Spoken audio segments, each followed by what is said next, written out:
Great, now it's time to take the next step. In this and the following videos, I will show you how to build up an email list with Facebook, and I'll walk you through the very basic campaign and ad creation process. Now, creating ads is something many marketers and businesses are really scared about. It actually scares them to death. They're completely overwhelmed by the different targeting functions, and they just, they're kind of paralyzed. When they see the ads dashboard, they get nervous, they start to sweat, and they go like, oh no, I can never do this. Well, relax. Actually, if you follow the steps of this training, if you've done your market research, if you installed a conversion pixel, well, guess what? The market research is actually the most difficult part, and you're just actually prepared to create your very first ad. Again, most marketers don't know who their target audience is, so they're struggling with that part, but you know exactly who your customers are. The people that will get on your list and buy your products and services. And this is just great. You will see that it will make the entire ad creation process very, very simple. So take a deep breath. It's nothing you should be scared about. If you've done your homework, then it will be very easy to do. So let's get started. The first step is to log in into your Facebook Ads Manager. And can you see that button over here? It says Create Ad. Well, just click on it and let's get started with the ad creation process. Perfect. The first step of every Facebook campaign is to choose the objective for your campaign. There are a number of different campaign objectives. So you can boost your post, promote your page, send people to your website, increase conversions on your website, or let's say like get video views, increase engagement in your app, etc. So we want to build up an email list, and we installed a conversion pixel in order to track conversion. We want to know who's converting and who isn't converting. So what I want you to do is to go ahead and click on increase conversions on your website. So the website is the squeeze page, and we want to make sure that as many people as possible opt in. Okay, so go ahead, click on that tab here. Then enter the URL of your squeeze page. No big deal. That's what I'll just do. And then just choose the conversion pixel that you installed previously. Right? That's my conversion pixel here. Great. And if you're done, click on continue and on continue to ad set. Now comes the tricky part, or actually it's not the tricky part because you're a student of this training. And as I said before, that's something I really want to say 95% of marketers are struggling with. They see that section and they go like, oh shit, I have really absolutely no clue where my target audience lives, what their age is. Are they 18? Are they 65? Are they like 100 years old? Are they male? Are they male or female? Heck, what language do they speak? And then they click on more demographics, and then they completely start to, they almost get a heart attack. On the one hand, they're happy that they can target people by job titles and industries, and actually even by life events or their relationship status, but they have really no clue who their target audience is, and they just really get crazy. And then they proceed to the interest section, right? And then even to the behavior section, and really they get completely overwhelmed. The great thing is, this is nothing you will have to freak out about, because we did all the research. We already know all this information. So here's what you have to do.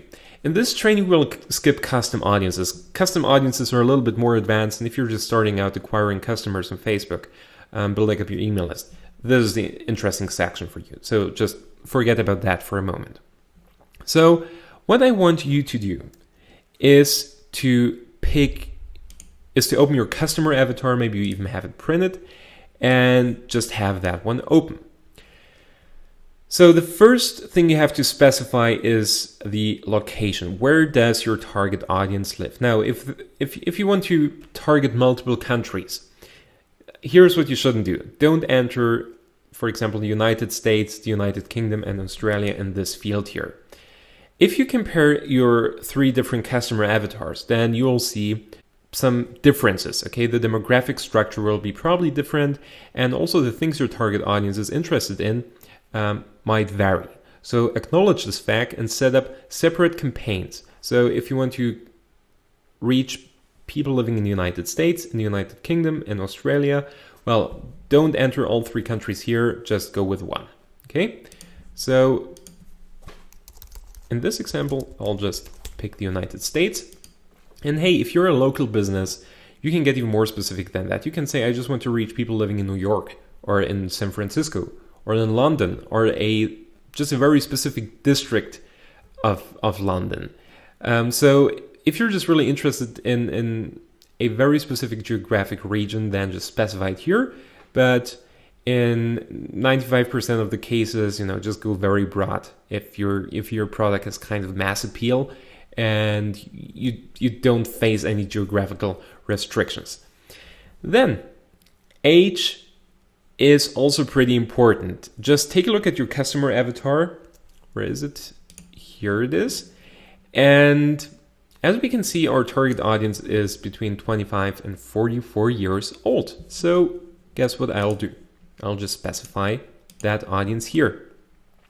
25, 44. Here we go. Now, something I'd like to point out, if your target age group is very broad, let's say your target audience is between 25 and 65, that's 40 years that you're covering, okay? In that case, I would split test it. I would just create one campaign that reaches out to Facebook users that are between 25 and 45, and one campaign that reaches out to Facebook users that are between 46 and 65. Then gender. Again, you can target both men and women, but you could say like, oh, I just want to reach out to the male audience or the female audience. So let's take a look at our customer avatar again. We see that, okay, 56% female audience, 44% male audience.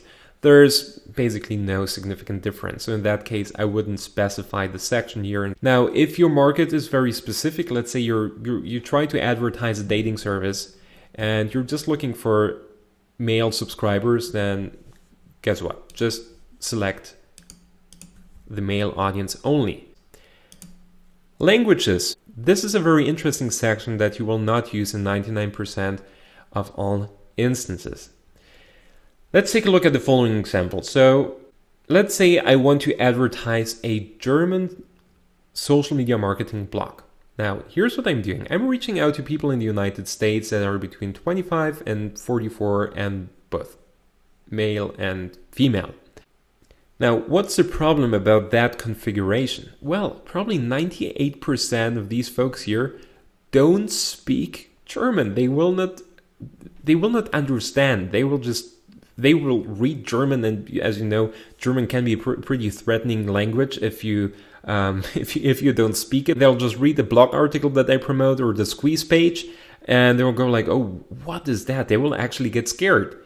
And this is something I don't want. At the same time, I don't want to waste my money because these folks will not opt in.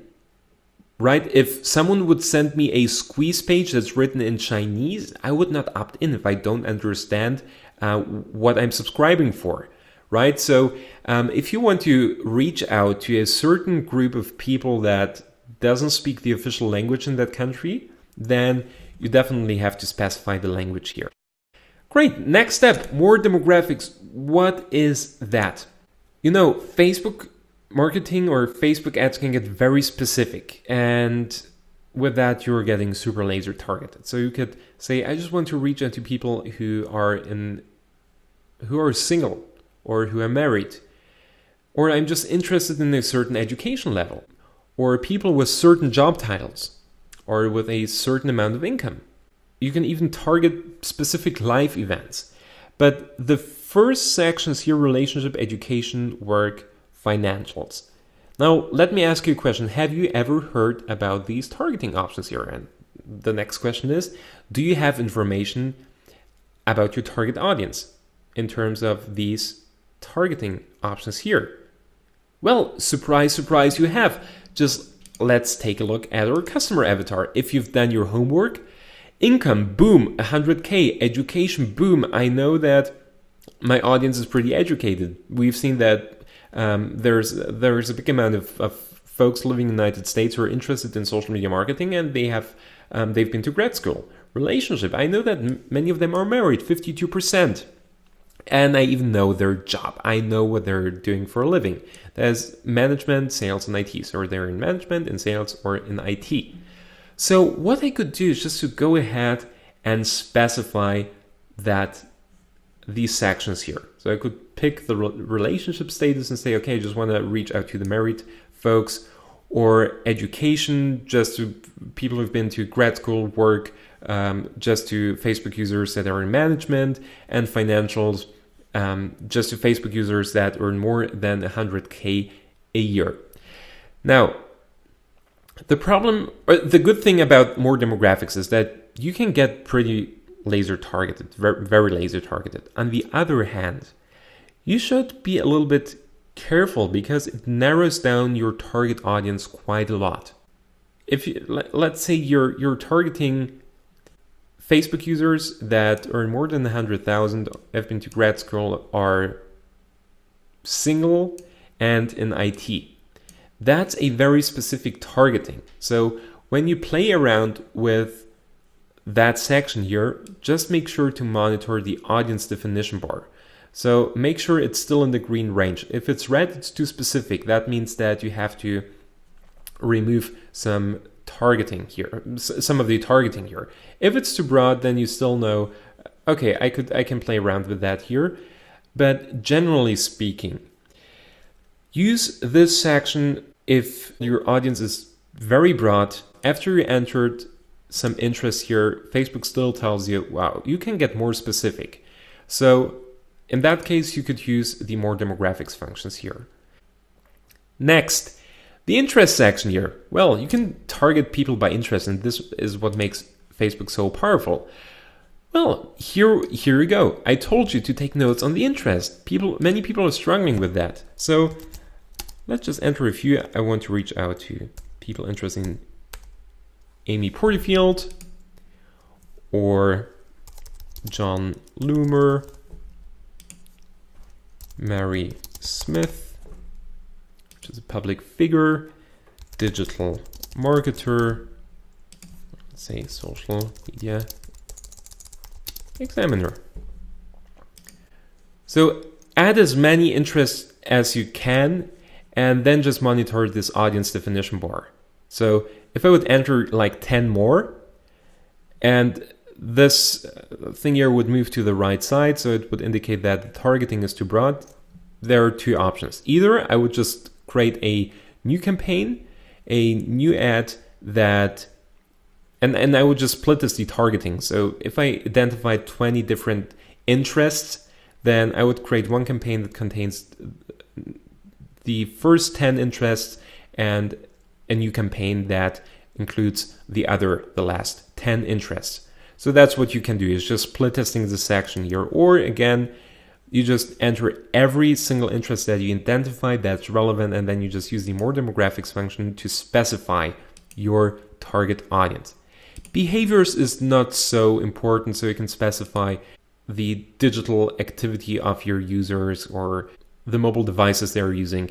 I really rarely use this when I'm starting up to build up a lead generation campaign. So don't even worry about that. Same about the connection, right? So behaviors and connection is something you can use, but don't even bother with it if you're starting out building up your email list. This is something you can play around with if you get really bored and if you're already getting great results. But bottom line is to do a short recap when it comes to targeting. Select a location here, so go with just one country, and if you're a local business, you can even specify the zip code or the city. Age, keep that very broad. But if the age range is like too broad, too big, like if your target audience is between 18 and 65, then split test that. Gender, this is very business specific, right? If your business is only geared towards men or women, then use that. But again, if you're starting out creating your first ad, don't specify the section here. Languages, we covered an example when you should use it. In 90%, 99% of the cases, this is something you should leave blank. More demographics, use this section only after entering a number of interests and to narrow down the targeting, or just don't specify more demographics in the first stage of your ad creation process. Once you run a number of ads, once you got first results, you could use this section to split test your ads and just see if you're getting better results by specifying some more demographics like the relationship status or